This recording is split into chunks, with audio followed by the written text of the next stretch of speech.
ये पार्टी सबसे बड़ी दुश्मन अगर है तो हमारे बैकवर्ड भाइयों की है। सेकंड नंबर पे अगर सबसे बड़ी दुश्मन है तो हमारे दलित भाइयों की है। और तीसरे नंबर पे ये अकलियत के मुसलमानों के खिलाफ है। ये हम साबित कर पाएंगे, चूंकि मौका नहीं है। केशव प्रसाद मौर्य जी को डिप्टी सीएम बनाए, सीएम का वादा किए थे। स्वामी प्रसाद मौर्य को भी सीएम का वादा किए थे। और इन्हीं बैकवर्ड भाइयों का वोट लेकर और आरक्षण समाप्त करने के लिए तमाम सरकारी संस्थाओं को बेचने का काम किए कि न सरकारी संस्था रहेगी और न आप आरक्षण मांगोगे।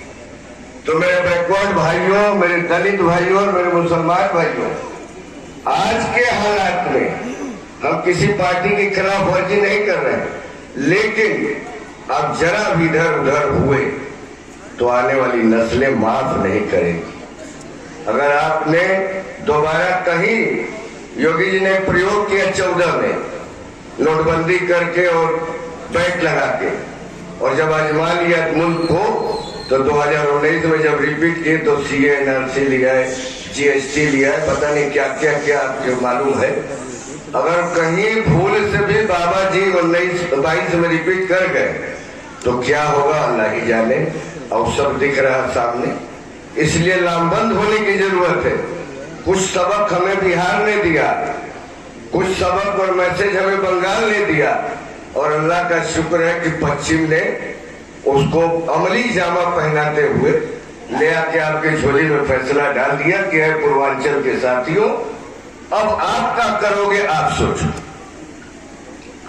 हम बिरादरीवाद के नाम पे, जातवाद के नाम पे खुदा के लिए दाग न लगने दें। और रक्सहा और पूरा जमानिया तहसील के, चूंकि मैं अकलियत से हूं इसलिए अकलियत से सिफारिश कर रहा हूं कि मेरे भाई, मेरे बुजुर्ग, मेरे दोस्त, ये दाग मत लगने देना। बात दूर तक जाएगी। हम कम्युनलिज्म का जवाब कम्युनलिज्म से नहीं दे सकते। हम नफरतवादी ताकतों को नफरत से नहीं डिफीट दे सकते। हमेशा बुराई पे अच्छाई की जीत होती है। इसलिए हमको बीजेपी सोच का नहीं बनना है। अगर बहन जी 1 सीट, 2 सीट, 10 सीट, इससे ज्यादा तो पाने वाली नहीं है। अगर पा भी गई तो सीधे सीधे योगी बाबा को समर्थन देगी और उनका सरकार बनवाने का काम करेगी, या 2 बार कर भी चुकी है। और सेकुलर पार्टी को हराने के लिए मनमोहन सरकार भी गिराने से बाज नहीं आई और मुस्तकबिल में कुछ भी कर सकती है। तो अगर बीएसपी यहाँ से जीतती है तो भी योगी बाबा के बल्ले बल्ले समर्थन वहीं जाएगा।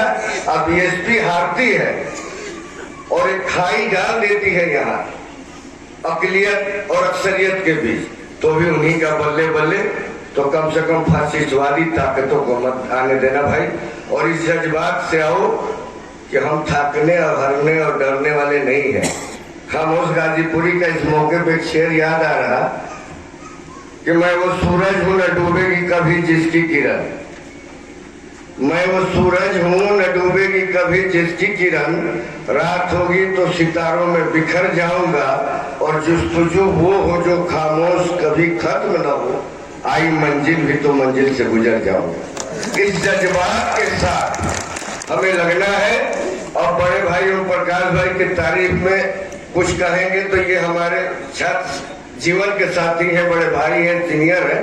हम लोगों ने इनका जुझारूपन और इनकी आक्रामकता को देखा है बनारस में, और गाजीपुर जिला में पूर्वांचल भी देखा है।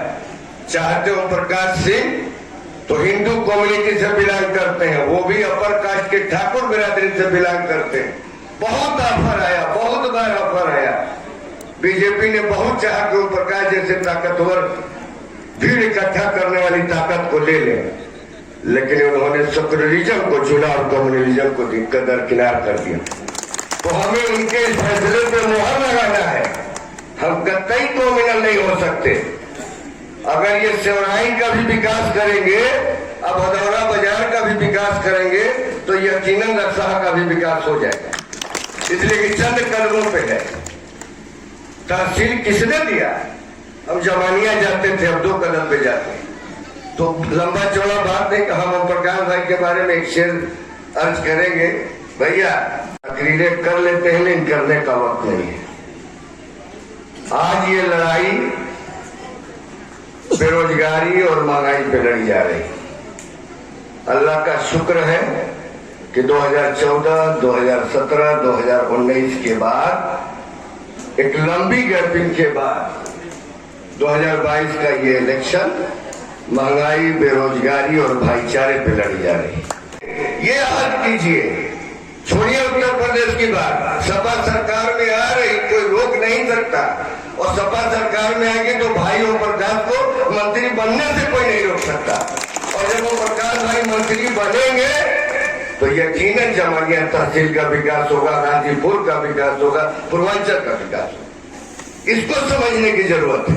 हमने देखा है बनारस में इसी कमसार के हमारे भाई लोगों को मंत्री रहते हुए एक बीमार आदमी को अपनी गाड़ी में भर के बीएचओ और कपिचौरा दौड़ने का काम माननीय ओम प्रकाश जी ने किया। हम लोग देखे अपने आप को, कभी साबित ही नहीं होने दिया कि हम सेकुलर है, कॉम्युनल है, हम आपके बीच के भाई हैं, आपके बेटा है। कहते हैं कि फलाने चचा, शुक्रुल्ला चचा, फलाने मरतबा, जैसे लगता है कि हर गांव के हर आदमी का नाम इनकी दुकान पे। तो इसको बचाए रखना मेरे भाई, दाग न लगने पावे, मैसेज अच्छा दीजिएगा प्लीज। हम हाथ जोड़ के रखा के अपने मुसलमान भाइयों से सिफारिश करना चाहते हैं कि ओम प्रकाश जीते, ओम प्रकाश हारे, ये सेकेंडरी है। हमारा सेक्युलरिज्म, हमारा भाईचारा कायम रहे, ये जरूरी। हम अपना एक एक वोट, ये भी जान लीजिए, अगर आपने 5-10 हजार ओम प्रकाश भाई को जिताया तो बीजेपी छीनना जानती है, कैसे सरकार बनाना इहो जानती है, छीन लेगी। 9 बजे रात को बिहार में हुआ था, सर्टिफिकेट ले जाइएगा, और 2 बजे दिया दूसरे को।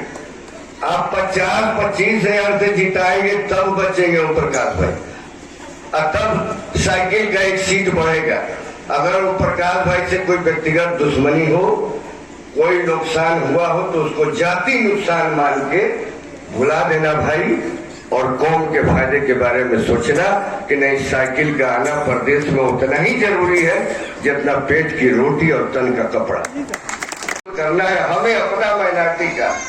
और उस 85 में 99% ओम प्रकाश भाई वोट पड़े, इसलिए नहीं कि ओम प्रकाश भाई बहुत खूबसूरत है, इसलिए कि ओम प्रकाश भाई एक अच्छे वर्कर है और हमारे साथ चलने का फैसला किया उन्होंने।